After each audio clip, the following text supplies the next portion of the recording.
یہ وہ ظالم طبقے سے ان کا تعلق ہے، یہ ظالم کی پارٹی ہو، اس پر لعنت۔ روایات جو ہے یہ جو زیارتیں ہم پڑھتے ہیں، یہ زیارتیں معصومین کی تعلیم کرتا ہے، جتنی بھی زیارتیں سب معصومین کی تعلیم کرتا ہے۔ زیارت کا فقرہ کیا ہے؟ قاتل پر لعنت، ظالم پر لعنت، اور من سمعت بذالک فرضیت میں، جو سنے اور چپ رہ جائے گویا وہ راضی ہے، اس سے بھی لعنت ہے۔ تو تین کیٹیگری میں نے عرض کیا، مظلوم، ظالم اور سن کر چپ رہنے والا۔ تو ظالم پر اور چپ رہنے والوں پر لعنت۔ تو اب اگر ہمیں فیصلہ کرنا ہے تو فیصلہ کرنے سے پہلے یہ دیکھ لیں کہ ہم اس کیٹیگری میں نہ جائیں جس پر معصومین نے لعنت کی ہے۔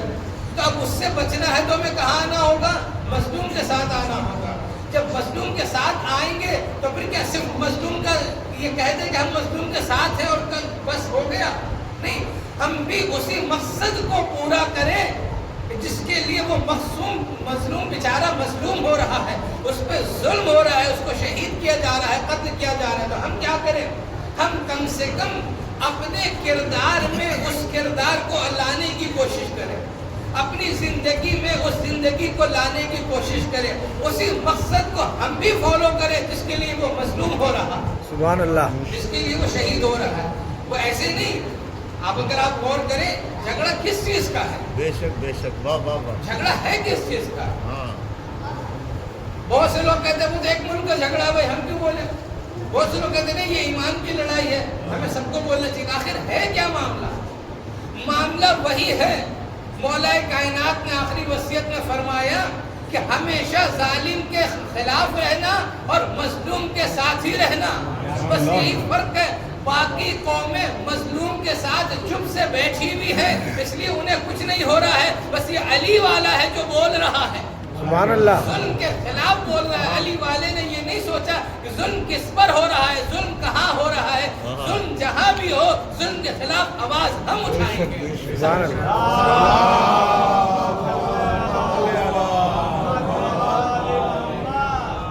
یہ پورا جھگڑا ہی اسی کا ہے کہ وہ جو ظالم ہے وہ ظلم کے لیے ضروری نہیں کہ ہر وقت ظالم کے ہاتھ میں تلوار ہو، نہیں، ایسی بات بھی نہیں ہے۔ اس کے لیے بھی اس کے پاس بہت سے حربے ہیں، بہت سے حربے ہیں ظلم کرنے کے۔ میں عرض کروں گا مختصر سے۔ اچھا آئیے تھوڑا سا آیت سے چلتے ہیں، لے کر آیت کیا ہے؟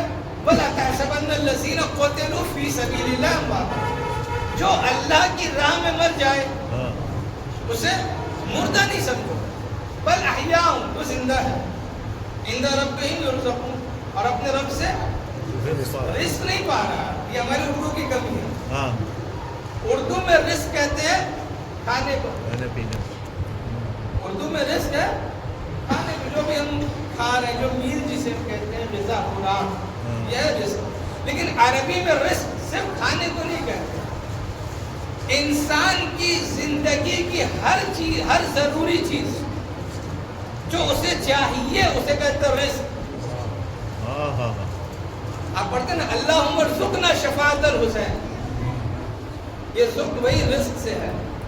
تو کیا زیارت کو کھائیں گے؟ نہیں، ہمارے محبت کا تقاضا یہ ہے حسین سے کہ ہم زیارت کو جائیں، حسین کی زیارت نصیب ہو، یعنی میرے حصے میں آئے، تو اس لیے دعا کا جملہ کہ اللہم ارزقنا شفاعت الحسین، زیارت الحسین، شفاعت الحسین۔ اللہم ارزقنا توفیق اطاعت کی توفیق ہمیں دے۔ تو ہر وہ چیز جو انسان کے لیے ضروری ہے اسے کہتے ہیں رزق۔ آیت کہہ رہی ہے کہ ہر وہ ضروری چیز جو تمہیں مل رہی ہے اسے بھی مل رہی ہے۔ جسے دنیا نے کہا کہ یہ قتل ہو گیا، نہیں، یہ زندہ ہے۔ اچھا شہید کا قانون کیا ہے؟ ایک بار صلوات پڑھیں محمد۔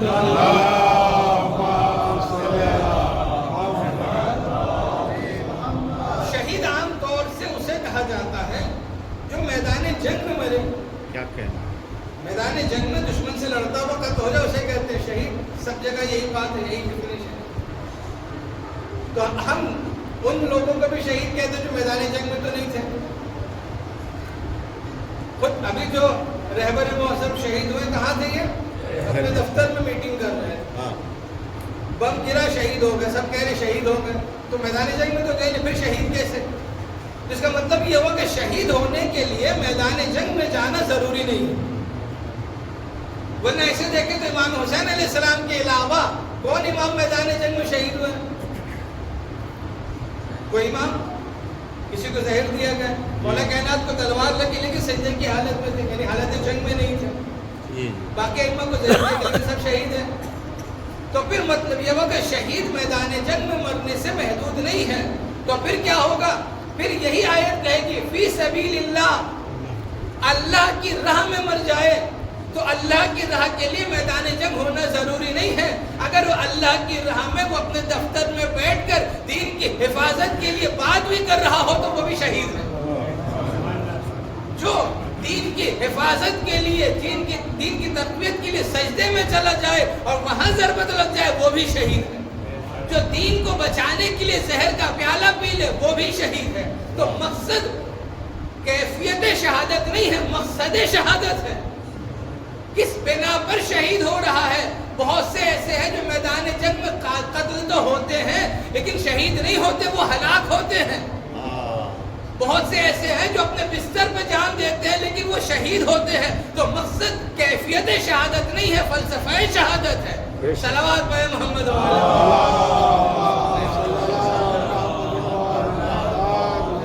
قرآن نے کیا کہا؟ فی سبیل اللہ. بلا تحسبن الذین قتلوا فی سبیل اللہ. ان کے بارے میں سوچنا بھی نہیں جو قتل ہوئے اللہ کی راہ میں. کہ کیا نہیں سوچنا کہ وہ مردہ ہے. پیغمبر اسلام حضرت محمد مصطفیٰ صلی اللہ علیہ وسلم فرماتے ہیں من مات علی حب آل محمد مات شہیدا.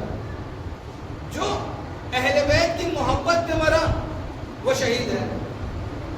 اور بعض حدیثوں میں یہ بھی جملہ آگے ملتا ہے وَلَوْ مَاتَ عَلَى فِرَاشِهِ، اگرچہ وہ اپنے بستر ہی پہ کیوں نہ مرا ہو لیکن محبت اگر دل میں ہے اہل بیت کی تو وہ شہید ہے. ادھر اللہ کہہ رہا ہے جو اللہ کی راہ میں مر جائے وہ شہید ہے. رسول کہہ رہے جو اہل بیت کی محبت میں مرے وہ شہید ہے. تو ماننا پڑے گا اہل بیت کی محبت سبیل اللہ ہے. اہل بیت کی محبت اللہ سے الگ نہیں ہے. یہ وہ محبت ہے جو انسان کو اللہ تک پہنچاتی ہے. تو اگر کوئی محبت اہل بیت کے ساتھ مر جائے ولو علی فراشہ، بھلے ہی وہ اپنے بستر ہی پہ مر رہا ہو لیکن وہ شہید ہے. جو اہل بیت کی محبت بھی رکھتا ہو، اہل بیت کے دین کی حفاظت بھی کر رہا ہو، دنیا بھر کے مظلوموں کا جو مسیحا ہو، جو اپنے ملک کی حفاظت کر رہا ہو، جس نے خود اپنی حفاظت کے لیے بنکر میں جانا بھی قبول نہ کیا ہو، وہ مجاہد 85 سال کا مجاہد اپنے کمرے میں آفس کے کمرے میں بیٹھ کر پوری دنیا کے لیے فیصلہ کر رہا ہے کہ ہم نہیں رہیں گے لیکن اسلام باقی رہے گا. ہم ختم ہو جائیں گے لیکن اسلام زندہ رہے گا. اور یہ یاد رکھنا کہ اسلام کو کوئی مٹا نہیں سکتا ہے. جب یزید جیسا نہیں مٹا سکا اس کی اولادوں میں کہاں دم ہو کر کے مٹائے. صلوات پڑھیں.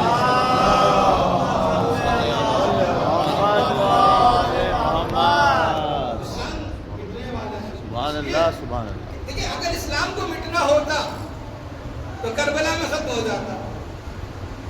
کربلا میں ختم ہو جاتا. اس سے بڑا کوئی موقع نہیں تھا یزیدیوں کے پاس. لیکن وہاں جب نہیں مٹا اور وہاں سید سجاد نے بتا دیا کہ میں بیماری کے عالم میں قیدی بن کر اسلام کی حفاظت کر کے بتا دوں گا کہ کبھی بھی اسلام کے محافظوں کو کوئی ایکسکیوز نہیں کرنا چاہیے.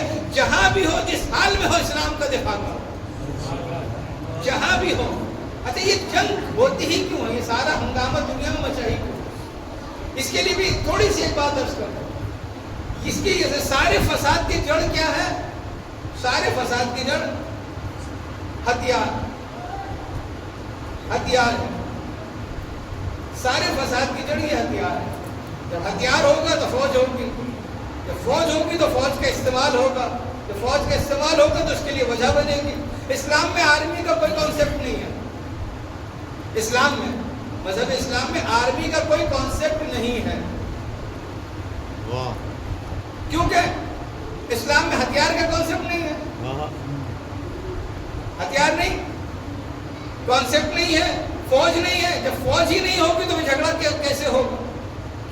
جھگڑا کہاں ہوگا؟ آپ نے جتنی بھی جنگیں سنی ہیں، جتنی بھی بدر، احد، خندق، خیبر، ذرا کبھی غور کیجیے ان سب جنگوں کے بارے میں بیٹھ کر پیغمبر نے تیاری کیسے کی. آپ اکثر جنگوں کا سنتے ہیں. جنگ بدر پہ آئیے. پہلی جنگ بدر آپ سنتے رہتے ہیں. 313 سپاہی تھے جو گئے ساتھ میں. ان 313 میں بہت سے ایسے تھے جن کے پاس گھوڑے تھے، سب کے پاس نہیں تھے. 14-15 کل ملا کر یا 20 کے آس پاس گھوڑے تھے. اگر فوجی ہوگا تو گھوڑا سب کے پاس ہونا چاہیے تھا. صحیح بات. کچھ تھے جن کے پاس اونٹ تھے، وہ بھی 10-20. 10-20 وہ تھے جن کے پاس اونٹ تھے، 10-20 وہ تھے جن کے پاس گھوڑے تھے. تلوار بھی سب کے پاس نہیں تھی. بہت سے تھے جو اپنی لکڑی لے کے جا رہے تھے. میدان جنگ ہے، کھیل تھوڑی ہے. لکڑی لے کے جا رہے ہیں. جذبہ ہے دفاع کا، جذبہ ہے مجاہدت کا، لیکن تلوار بھی نہیں ہے. بہت سے ہوتے جن کے پاس لکڑی بھی نہیں تھی، انہوں نے تھیلیوں میں پتھر رکھ رکھے تھے. ضرورت پڑے تو یہ چیز بتا رہی ہے کہ آرمی کا کوئی کانسیپٹ نہیں تھا. اگر آرمی کا کانسیپٹ ہوتا تو آپ جانتے ہیں جنگ بعد میں ہوتی ہے، تیاری پہلے ہوتی ہے، ہتھیار پہلے خریدے جاتے ہیں، یونیفارم پہلے خریدی جاتی ہے، ساری تیاریاں ہوتی ہیں. ان تیاریوں کا نہ ہونا بتا رہا ہے کہ اسلام نے فوج کا کوئی نظام نہیں ہے، اس لیے کہ اسلام مارنے نہیں آیا ہے، زندگی دینے آیا ہے. صلوات پہ محمد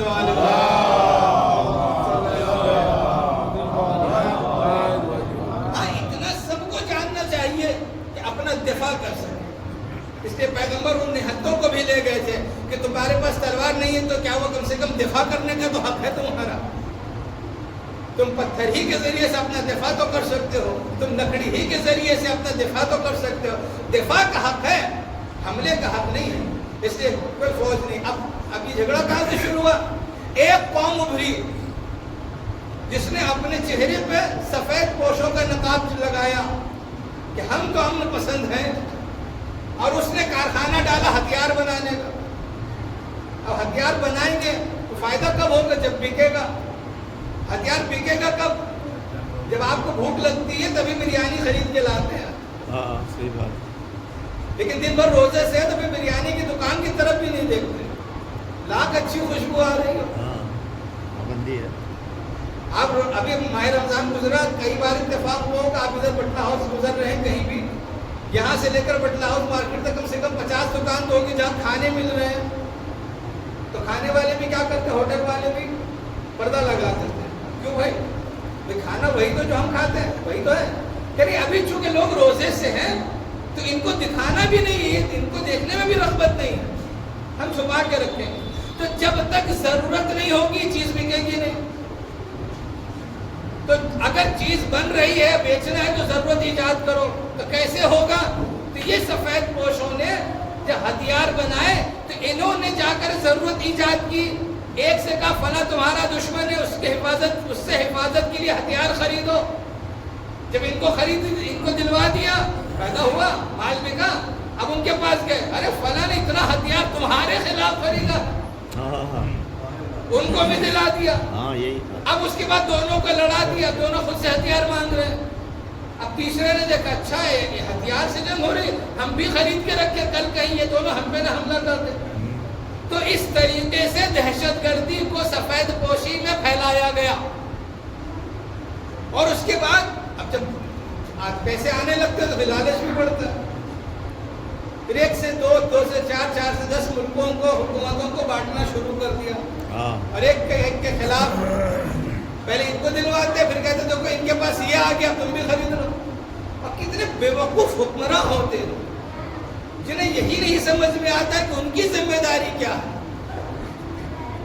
تو اس طرح سے یہ معاملہ سچ ہے. ان سب میں ایک کھڑا ہوا، اس نے کھڑے ہو کر کہا نہ ظلم کریں گے نہ ظلم سہیں گے، نہ ظلم کریں گے نہ ظلم سہیں گے. دنیا ہتھیار بیچ رہی ہے، یہ محبت لٹا رہے ہیں. دنیا ظلم کر رہی ہے، یہ ہم کا پیغام لے کر کے آئے. تو جہاں ظلم ہو رہا ہو وہاں چپ رہنے والے کو کوئی کچھ نہیں بولتا ہے. اگر کچھ کرتا ہے تو صرف بولنے والے کو روکا جاتا ہے، ٹوکنے والے کو روکا جاتا ہے. باقی سارے ملک ہتھیار خرید کے خاموشی سے بیٹھے ہوئے ہیں، انہیں کچھ نہیں ہو رہا. ایک ملک نے کہا تھا کہ ہم تم سے ہتھیار نہیں خریدیں گے، ہمیں کسی کو نہیں مارنا. صلوات پہ محمد والا.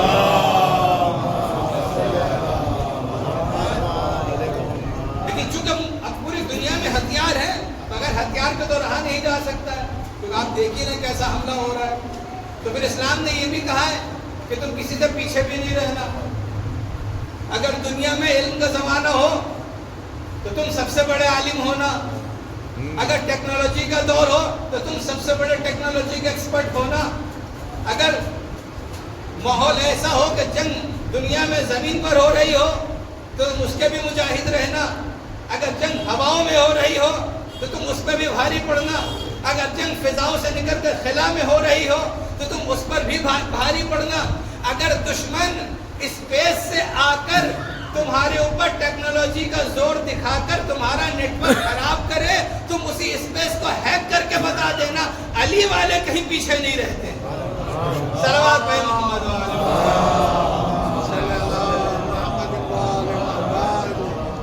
یہ تو ان کی بات تھی، علی والے پیچھے نہیں رہتے. ہماری ذمہ داری ہے، ہم کیا صرف سننے اور سنانے والے ہیں؟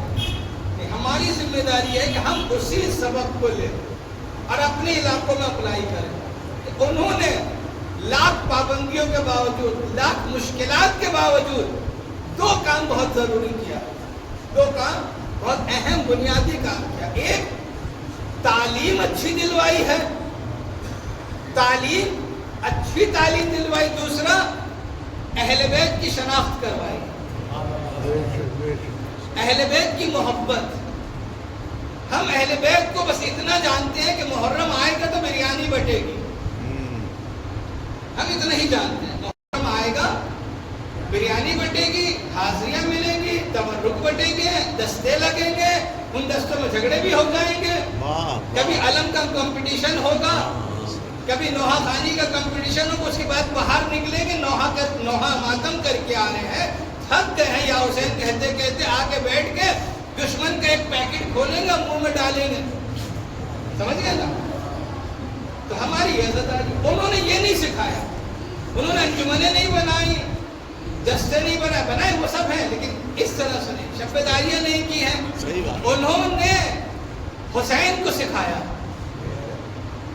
کربلا کو سکھایا. کربلا ہے کیا؟ انہوں نے یہ سکھایا، تعلیم دلائی. سیکھو، تعلیم دلائی ہے. تعلیم یہاں ہم لوگ یہ سمجھتے ہیں کہ بچے کی محبت یہ ہے، والدین یہ سوچتے ہیں بچے کی محبت یہ ہے کہ وہ جو ضد کرے وہ کھلونا دلا دو، جب بازار نکلے چاکلیٹ دلا دو.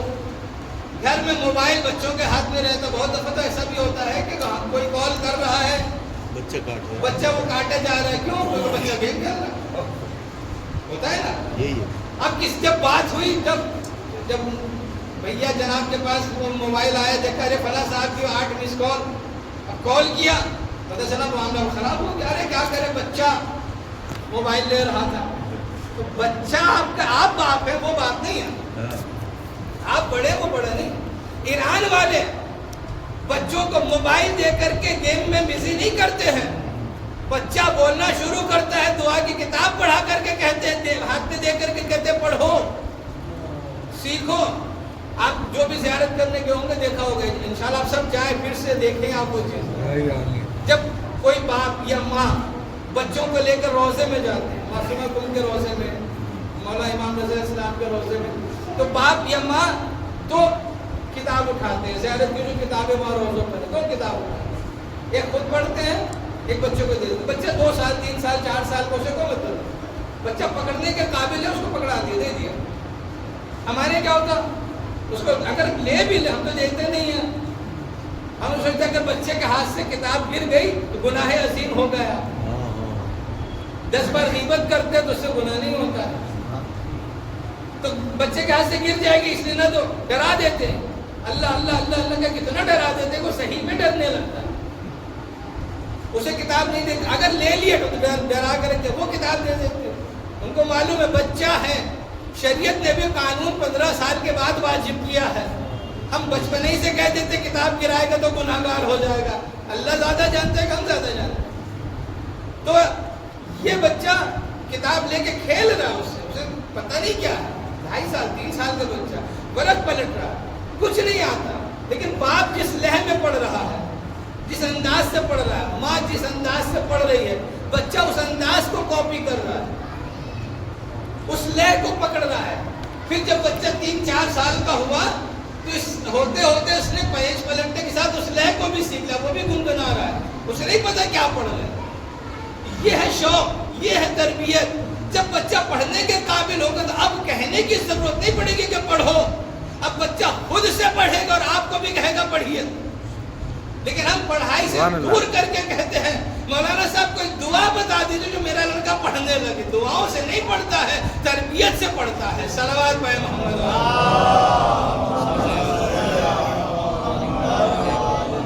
ہمیں اگر چاہیے کہ ہمارے بچے پڑھیں تو ہم کو بھی محنت کرنا پڑے گا. اور ایک بات، بس بات ختم کرنا ہے.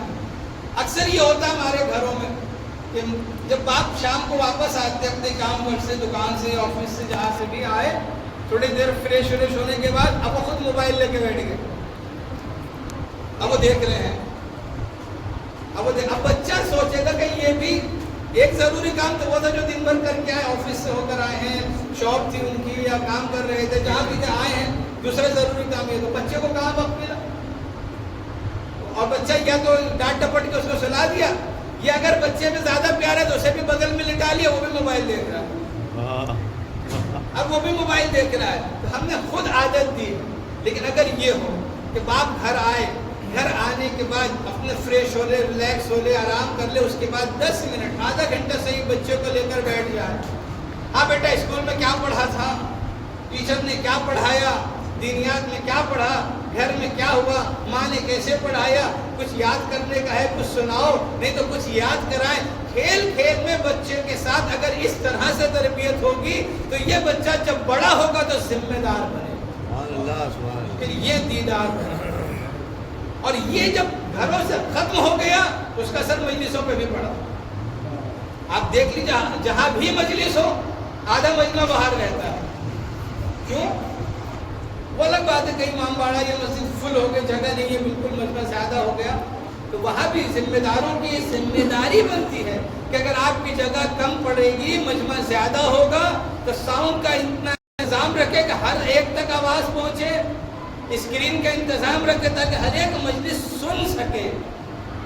بات کرنے کا تبرک نہ ملے، مجلس سننے کا تبرک. اور مجلس کی اہمیت بڑھانی ہے تو تبرک کو کم کر دیجیے. میں نہیں کہہ رہا ہوں کہ ختم کر دیں، پھر وہ ٹھپا لگ جائے گا کہ تبرک مخالف مولانا. نہیں، تبرک کے مخالف نہیں، تبرک ہونا چاہیے، لیکن تبرک کی طرح ہونا چاہیے. تبرک سے مجلس کی شناخت نہیں ہونی چاہیے، مجلس سے مجلس کی شناخت.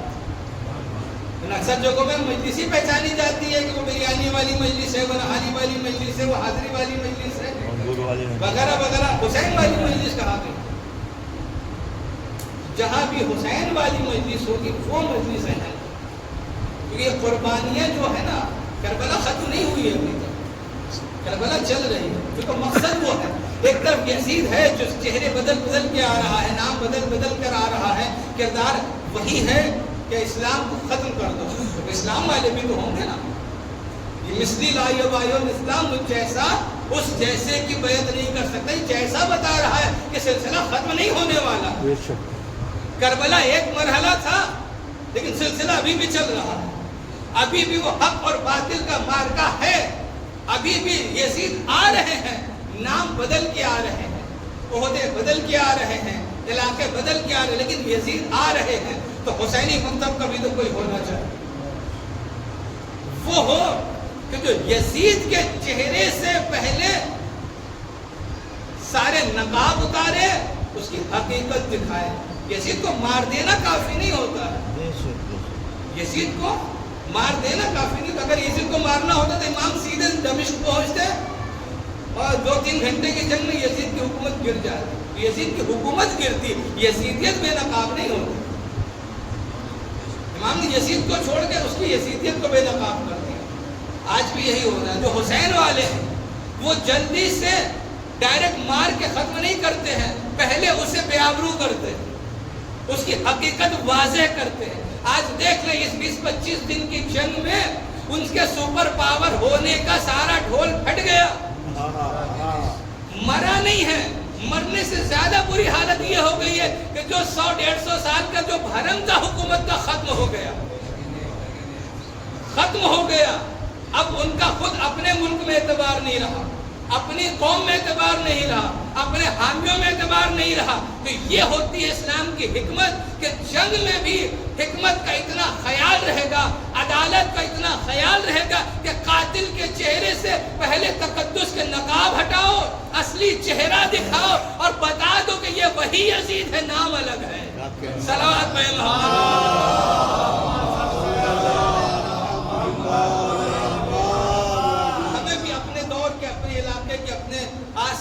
یزید کو پہچاننا ہوگا اور اس کے مقابل میں حسینی کردار کو لانا۔ حسینی کردار کے لیے شرط یہ ہے کہ ہم خود پابند ہوں، ہم خود اس پر پابند ہوں پہلے، اس کے بعد ہم اس پر عمل کریں، اس کے لیے آگے بڑھیں۔ پابندی ضروری ہے، خیال ضروری ہے۔ دین سب کچھ، دین بہت اہم ہے، دین بہت بڑی چیز ہے، دین اتنی اہم چیز ہے کہ اس کے لیے ہمارے معصومین، ائمہ معصومین نے اپنی شہادتیں دی، بے شک اپنی شہادتیں دی۔ اور شہادت دینا کوئی کمی نہیں ہے، ناکامی نہیں ہے، شکست بھی نہیں۔ شہادت دیتا ہی وہ ہے جس کو اپنے مقصد پر یقین ہوتا ہے، جسے اپنے اللہ پر یقین ہوتا ہے۔ ورنہ دیکھ لیں دوسری قوم جو ہے وہ اتنا موت سے ڈرتی ہے، ان کے لیے بہت بڑی پریشانی یہ ہے کہ اپنے مردوں کی تعداد چھپا کے رکھیں۔ جس دن پوری تعداد چھپ گئی تو دنیا تو بعد میں آواز اٹھائے گی، پہلے ان کی قوم آواز اٹھائے گی، کیونکہ وہ موت سے ڈرتے ہیں، کیونکہ وہ جانتے ہیں وہ غلط ہے۔ تو یہ نہیں ہماری روایتوں میں آیا ہے، وہ قوم موت سے ڈرنے والی قوم، کیونکہ جو بھی 3-5 کرنے والی قوم ہوگی وہ موت سے ڈرے گی۔ صرف قوم ہی کی بات نہیں، جو انسان بھی ایسا ہوگا وہ موت سے ڈرے گا، کیونکہ معلوم ہے کہ وہاں نہ سورس چلے گا، نہ پیسے چلیں گے، نہ پارٹی چلے گی، وہاں صرف حساب کتاب ہوگا۔ جس کا حساب پرفیکٹ ہے وہ موت کو گلے لگائے گا، اور جس کا حساب میں نقص ہے وہ موت سے بھاگے گا۔ ہم تو خوشی خوشی موت کو گلے لگاتے ہیں، اور لگانے کو تیار اس لیے ہے کہ ہمیں معلوم ہے کہ مرتے ہی سب سے پہلے جس سے ملاقات ہوگی وہ میرا مولا علی ہے۔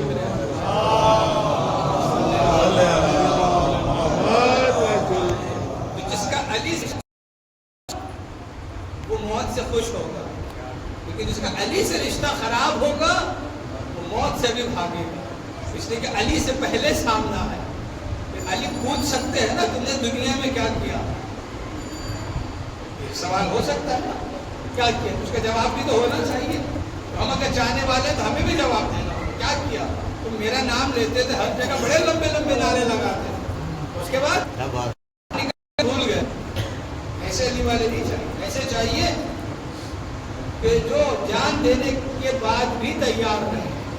اس کی مثال کربلا، کربلا سے سن کے گزر جانے کے لیے میں اکثر مجلسوں میں کہتا ہوں، کبھی بھی کہیں بھی کوئی بھی واقعہ کربلا کا یاد آئے گا سوچیے کیوں، یہ کیا ہوا، کیسا واقعہ ہے، اور وہ لوگ کیسے تھے کہ جن کو جنت کی بھی لالچ نہیں تھی۔ ہم کو بہت سے کام کر لیتے ہیں کہ چلو جنت ملے گی، جنت کے شوق میں جنت کی لالچ، ان کو تو جنت بھی ان کے لیے کچھ نہیں ہے، جنت کی بھی ان کو تمنا نہیں ہے، جنت تو کنفرم ہے۔ لیکن شب عاشور نے بہت کچھ مسئلے حل کر دیے۔ شب عاشور کے امام سے لاسٹ آخری گفتگو ہوئی سارے صحابہ، جو جسے کہہ لیجیے میٹنگ ہوئی ہے ساری، وہ کب ہوئی ہے؟ شام میں، عشاء کی نماز کے بعد، عشاء کی نماز کے دن آپ وقت کے حساب سے اندازہ لگا لیں 8-9 بجے تک یہ میٹنگ ہو گئی ختم۔ اس میٹنگ میں کیا کہا امام نے؟ جسے جانا ہے چلے جاؤ، ایسے نہیں جا رہے ہو تو میں جنت کی ضمانت دیتا ہوں، جنت سب کی کنفرم، چلے جاؤ، اب تو چلے جاؤ، تو جنت مل گئی نا، یہی تو چاہیے تھا، اب بھی کوئی نہیں جا رہا ہے۔ امام نے کہا اچھا ایسے نہیں جاتے ہو تو میرے گھر کے کسی بچے کا ہاتھ پکڑو اور انہیں لے کے چلے جاؤ، اگر کل کوئی پوچھے تو کہنا اس بچے کو بچانے کے لیے میں لے کے آیا تھا۔ امام آپشن دے رہے، اچھا یہ بھی نہیں کر رہے ہو تو میں چراغ گول کر دے رہا ہوں، اندھیرے میں چلے جاؤ، یہ بھی نہیں ہوا، یہ معاملہ ختم ہوا، اب اس کے بعد اب تو سو جاؤ جا کر، تھکے بھی ہو، بھوکے بھی ہو، پیاسے بھی ہو کر، جنگ بھی لڑنا ہے، نماز مغرب عشاء پڑھ چکے، اب سو جاؤ، نہیں اب مصلی بچھا، نماز ہو رہی ہے، دعا ہو رہی ہے، تلاوت ہو رہی ہے، یہ امام کے ساتھ کوئی جا رہا ہے، کوئی ٹہل رہا ہے، کوئی حفاظت کر رہا ہے، بھائی کیا جنت تو مل گئی، تم نے واجبات بھی ادا کر دیے، امام کا ساتھ بھی نبھا دیا، تو اصحاب حسین پڑھ کر کہیں گے کہ جسے حسین مل گیا اسے جنت کی بھی چاندنی نہیں، ہمیں حسین کے ساتھ رہنا۔ تو جو حسین والے ہوتے ہیں ان کی جنت تو کنفرم ہوتی ہے، لیکن وہ جنت سے بڑھ کر حسین کے ساتھ رہنے کو زیادہ ترجیح دیتے ہیں۔ یہ حسین والے جنہیں نہ بھوک سے کوئی مطلب ہے، نہ پیاس کا کوئی اثر ہے، نماز بھی ویسی پڑھ رہے ہیں کہ جس کی مثال نہیں، تلاوت بھی ویسی ہو رہی جس کی مثال نہیں، اور امامت کی حفاظت ہو رہی، پوری رات ادھر جنگ کی تیاری ہو رہی ہے، ادھر عبادت ہو رہی، بندگی ہو رہی۔ اس کے بعد جنگ شروع ہوئی۔ آپ جانتے ہیں کہ جنگ جتنی بڑی ہونی چاہیے کتنی بڑی ہوگی یہ جنگ، ادھر ایک طرف 100 بھی نہیں، 100 افراد بھی نہیں ہے لڑنے پر، اور ادھر 30,000، یہ تو 1 گھنٹے میں ختم ہو جانی چاہیے، لیکن اس جنگ کو مجاہدوں نے 14 گھنٹے کھینچا۔ 14 گھنٹے کھینچنا بتا رہا ہے کہ اگر یہ مجاہد سارے لڑنے کے ارادے سے آتے تو 35,000 کی فوج بھی ختم ہو جاتی، لیکن یہاں سب کو مارنا ضروری نہیں تھا، اپنے مقصد کا دفاع ضروری تھا۔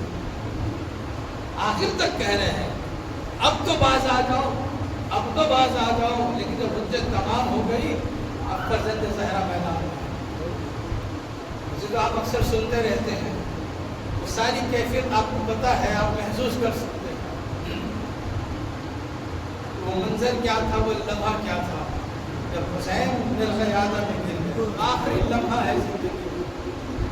اور امام کی کیفیت کیا ہے پتہ ہے، جب آخری رخصت کے لیے آئے چوتھے امام کے پاس، چوتھے امام کو بس سے جگایا، جناب زینب کو پتہ ہے، یہاں پہ سوچیے ہماری ابھی جب کبھی کوئی بے ہوش ہو جاتا ہے تو اس کو ہوش میں لانے کا جو نارمل کامن طریقہ وہ پانی چھڑکا ہے، تو آدمی ہوش میں آ رہا، یار پانی تو نہیں ہے، ختم ہوئے بھی 3 دن ہو چکے، پانی نہیں، کیسے ہوش میں لائی ہوگی، یہ زینب جانے اور خدا جانے۔ ہوش میں آئے کہ کیا ہوا، کہ بابا رخصت آخر کے لیے آئے، کہاں ہے بابا، حسین سامنے کھڑے، سجاد پوچھے بابا کہاں ہے، کہ یہ بابا تمہارے سامنے ہے۔ امام خود فرماتے ہیں کہ جب میں نے بابا کی طرف دیکھا تو بابا کے جسم پر اتنے تیر لگے تھے، آپ جانتے ہیں اس وقت کے تیر میں پیچھے کی طرف پر لگے ہوتے ہیں، تو بابا کے جسم پر اتنے تیر لگے ہیں کہ تیر کے پروں کی وجہ سے میرا بابا سفید طائر جیسا لگ رہا ہے، سفید پرندے جیسا لگ رہا ہے۔ آپ جانتے ہیں جب بدن سے خون نکلتا ہے تو پیاس لگنے لگتی ہے، بھلے ہی آدمی پانی پیا ہوا، لیکن جہاں خون نکلنا شروع ہوتا ہے پیاس لگتی ہے، اور جہاں خود 3 دن کا پیاسا ہو اور مسلسل خون بہ رہا ہو، مسلسل زخم لگ رہے ہو، تیر لگ رہے ہو، اس کی پیاس کی حالت کیا ہو، کیا عالم ہوگا پیاس کی۔ اب چلے میدان میں گئے، جنگ شروع کی، جنگ کرتے کرتے جب دشمن کو بھگا دیتے تھے بہت دور تک تو امام تیزی سے دوڑا دوڑا کے خیمے کے پاس آتے تھے اور آ کر کہتے تھے اللہ اکبر، اللہ اکبر۔ اس لیے کہتے تھے پتہ ہے لیکن زینب کو یہ سہارا رہا کہ بھیا زندہ ہے، گھوڑے کی آواز آتی تھی آنے کی، پھر اللہ اکبر کہتے تھے حسین، لیکن زینب سکینہ ام کلثوم سکون سے رہے کہ حسین ابھی زندہ ہے، لیکن آخری بار صرف گھوڑا آیا، اللہ اکبر کی صدا نہیں آئی۔ اب زینب تڑپ گئی، سید سجاد کے پاس ہے، بیٹا سید سجاد، میں نے گھوڑے کے آنے کی تو آواز محسوس کی، بھیا کی آواز نہیں آئی، اے سید سجاد زمین کانپ رہی ہے، ذرا بس سے آگے کھولو۔ بیدار میں کہو بھی اماں پردہ ہٹائیے، اب جو پردہ ہٹا، جناب سید سجاد نیچے کی طرف دیکھ رہے تھے، اچانک تھوڑا برندی